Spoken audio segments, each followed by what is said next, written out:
आखिर क्यों खाना पड़ा था पांडवों के सबसे छोटे भाई सहदेव को अपने ही पिता पांडु का मांस, और इसका क्या परिणाम हुआ था?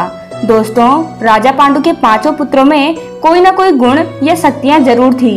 युधिष्ठिर धर्मप्रिय था, तो भीम में 100 हाथियों का बल था। अर्जुन को धनुर्विद्या का ज्ञान था, तो नकुल सौंदर्य में सबसे श्रेष्ठ था।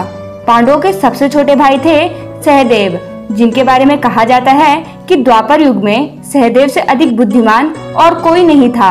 सहदेव के बुद्धिमानी के पीछे एक कथा छुपी हुई है। एक दिन जंगल में अलाव के पास बैठे हुए उनके पिता पांडु ने अपने पुत्रों से कहा कि इन 16 सालों में न सिर्फ तुम्हारी माताओं से दूर रहा हूँ, बल्कि ब्रह्मचारी की साधना करके बहुत ज्यादा दूरदर्शिता परख तथा बुद्धि हासिल की है। मगर मैं कोई गुरु नहीं हूँ, इसीलिए मैं नहीं जानता कि इन गुणों को तुम लोगों तक मैं कैसे पहुँचाऊंगा। जिस दिन मेरी मृत्यु होगी, तुम सब बस इतना करना कि मेरे शरीर का मांस का एक टुकड़ा लेकर उसे खा लेना। अगर तुम मेरे मांस को अपने शरीर का एक हिस्सा बना लोगे, तो मेरी बुद्धिमानी अपने आप ही तुम्हारे पास आ जाएगी और तुम लोगों को उसके लिए मेहनत करने की भी जरूरत नहीं पड़ेगी। जब पांडु की मृत्यु हो गई, तो उसके बाद दह संस्कार किया जा रहा था, तो भावना में वशीभूत होकर लगभग हर कोई इस बात को पूरी तरह से भूल गया था।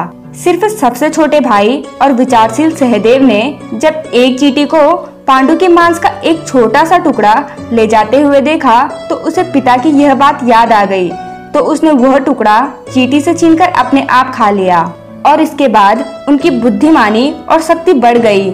इस प्रकार पांडु के पुत्र सहदेव को अपार बुद्धि और विवेक की प्राप्ति हुई थी, और कहा जाता है कि इसी कारण सहदेव त्रिकालदर्शी भी कहलाते थे। उनको पहले से ही पता था कि महाभारत का युद्ध कब होगा और किसकी विजय होगी और कौन किसके हाथों से मारा जाएगा।